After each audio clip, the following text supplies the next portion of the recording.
আচ্ছা যদি বলি কোনো খাটনি ছাড়াই অনেক তাড়াতাড়ি এমন ফোলা ফোলা টেস্টি মালপোয়া তুমিও খুব সহজেই বানিয়ে নিতে পারবে, কি বিশ্বাস হলো না? আচ্ছা দেখাই তাহলে কত সহজ এটা।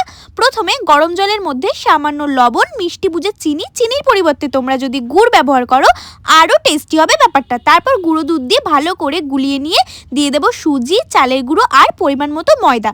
ব্যাস ব্যাস, এবার ভালো করে গুলিয়ে নিয়ে একটা মিডিয়াম ঘনত্বের ব্যাটার বানিয়ে নিতে হবে, যেটা না হবে পাতলা না হবে একদম ঘন মোটা। এরপর দিয়ে দেবো কিছুটা মৌরি।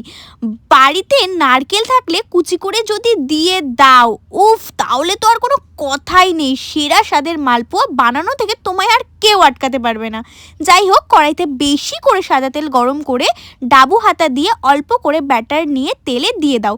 একটু পরেই দেখবে লুচির মতো ফুলে ভেসে উঠেছে। আর কি, ভালো করে দুই পিঠ ভাজলেই তৈরি হয়ে যাবে খুবই সাধারণ কিন্তু অসাধারণ স্বাদের মালপোয়া। এবার তোমরা বলো, তোমাদের কাদের কাদের মালপোয়া খেতে খুব ভালো লাগে কিন্তু বানাতেই পারো না? কমেন্ট করে জানিও। আর ভিডিওটি ভালো লাগলে যাওয়ার আগে একটা লাইক করে চ্যানেলটা সাবস্ক্রাইব করে যেও। দেখা হচ্ছে নেক্সট কোনো ভিডিওতে, ততক্ষণের জন্য বাই।